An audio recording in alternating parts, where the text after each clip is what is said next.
From the Ticats Audio Network, this is Ticats Today with Steve Milton.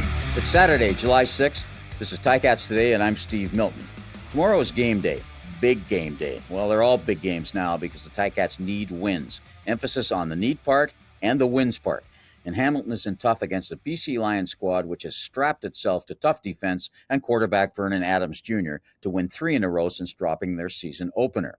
The Ticats have made 9 alterations to the roster, which played in Ottawa only a week ago, and a number of them are quite significant. So we're going to hear a lot from head coach Scott Milanovich about that today.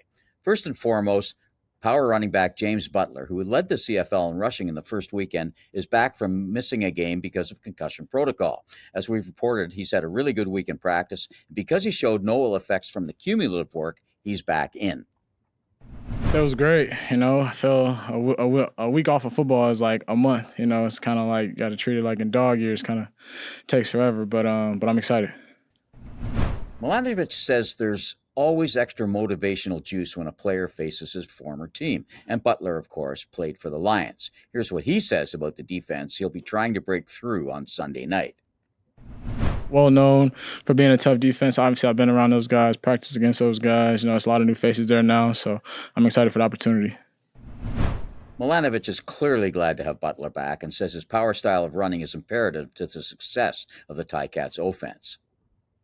I think it's very important. I think this needs to be a physical game. I think we need to come off the ball. I think James is that kind of back. And again, I just watched how he played last year against them 2 times, and I know he'll be ready to go. The defensive line gets a big bump with the return of tackle DeWayne Hendrix, who's missed the last 2 games, and he slips in beside Casey Sales in the middle. And that's a big thing, given the high-powered Lions offense and the rejuvenated William Stanback, their running back, who came over from the Alouettes. Hendrix, a major off-season pickup, had 6 sacks for Toronto last year. And let's be frank here, the Ticats need to create more hurries and more sacks. The head coach is, obviously, like with Butler, glad to have Hendrix back in the middle of the defensive line. DeWayne obviously is one of our big pickups in the offseason, so it's great to have him back. He's another guy that's physical in there, hard to move, along with Casey, and those guys need to go out there and they need to earn their money and do their job and dominate the interior of that line. Hendricks said it felt like forever being off 2 games, and knows that in his return he's facing a super-octane Lions offense, which presents a challenge to all CFL defenses, not just Hamilton's. We know they're an explosive offense, very good front to back. But I feel like just us going out there, taking the coaching, and just starting fast and finishing fast is going to give us the head start that we need. We had some changes. Got a couple new guys in. One from actually down the road that I used to play with. So kind of just trying to get on the same page. It was a great week of practice. Everybody is kind of getting in the groove of things. The defensive line will also be fortified by newcomer Deontay Knight, the former Western Mustang the Cats signed off the Argos practice roster. That also offers some flexibility in the Canadian roster ratio. He is the son of DeWayne Knight, who played 4 years in the CFL as a linebacker. And in a week where the news was not all, but largely about special teams, with the arrival of new coordinator Dennis McKnight, there is a change in the return situation due to the injury suffered by incumbent Lawrence Woods III. The Ticats signed receiver Davon Harris a couple of weeks ago, and he steps in. Nicknamed Smoke. Now that's evocative for a returner.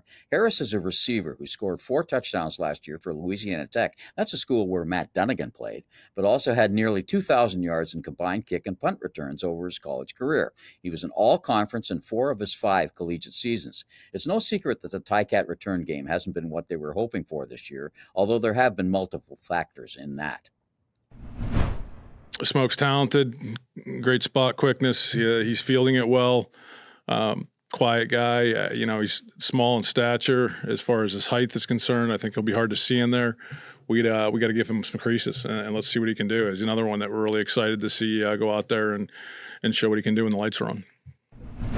Special teams also got another injection of hope with the 2024 debut of linebacker Carthell Flowers-Lloyd, who's been injured.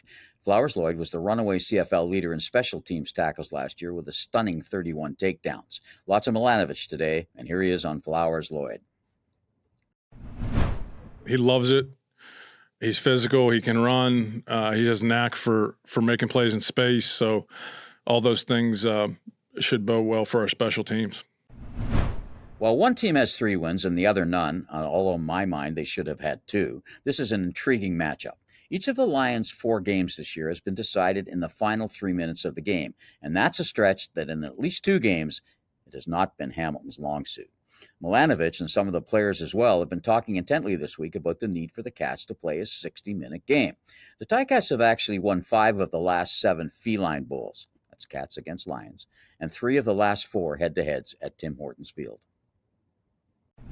They're as talented as any team in the league. They're good on offense. They're good on defense. They're good on special teams. I think Rick does a great job. I think Jordan does a great job. They're a good football team. We played them well twice last year.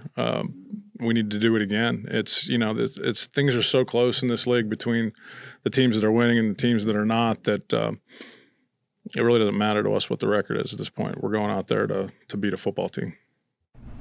Now, because of the Ticats' record, it's easy to overlook that they are the number 2 offense in the league, at least in per-game yardage, at 391 yards per game. That should have been enough to pick up a couple of wins, but it hasn't been. The only team which averages more offensive yards per game is BC.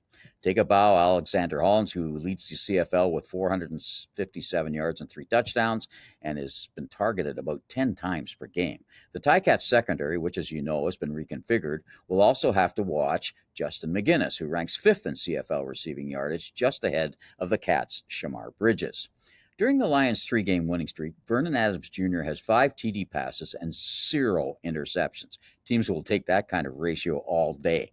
Even in the opening loss to the Argos, Adams had only 1 pick and threw for a couple of majors and 363 total yards. He's the one right now in the CFL. The Ticats themselves have 4 receivers in the top 13 yardage gainers. That's Bridges, Stephen Dunbar Jr., Tim White, and Keandre Smith. And they've made a change at what is technically slot back, but could be more of a tight end situation. Among the 9 different players from last week's games roster will be Camren McDonald. The big pass catcher, as in 6'4", 245-pound big from Texas State, was hurt during training camp, then cut, but he was re-signed 3 weeks ago and moves into the game day roster in place of Giovanni Robinson. Yeah, big body, pretty darn athletic for a guy his size, has the ability to block, has the ability to run and catch, and then do something with it after he has it in his hands. So we've been excited to see him back out there. It's been a while, but I'm sure there'll be a little rust with him, but he just needs to do more good things than he does bad. And at the end of the day, he's got to show profit with what he's doing out there. Tomorrow night, remember, is the annual Made in the Hammer game, and there will be lots of activities and entertainment. And the Ticats will also be celebrating civic pride as the organization adds a hometown heroes element to the annual Hammer game, which features the squad wearing their alternate Hamilton steel gray uniforms. They're hatching quite a bit of a tradition there with that uniform. As one of the segments of Hometown Heroes Night, each fan will receive a blank card upon which they can write the name of their own hometown hero. At a point during the game, the audience will be prompted to hold them up, and the video camera will scan the stands. I got a few nominees for that myself. We'll conclude our preview here, but there's lots more available on the Ticats Audio Network and our YouTube channel. Check out Ticats Game Day with Simone Lawrence and Mike Daly, who's sitting in for Courtney Stephen. It premieres tomorrow at 9:30 a.m. on YouTube, with the audio version dropping on our audio platforms on Sunday morning as well. And later in the day, there's the pregame show with Bubba O'Neill and Mike Daly, who also work halftime. And of course, the stellar work of Ticat receiving legend Luke Tasker and the voice of the Ticats, RJ Broadhead, on the game broadcast itself. Catch them on Ticats Audio. And I'll see many of you at the stadium. This has been Ticats Today with Steve Milton. Catch it on Spotify, YouTube, Apple Podcasts, and anywhere else you get your podcasts.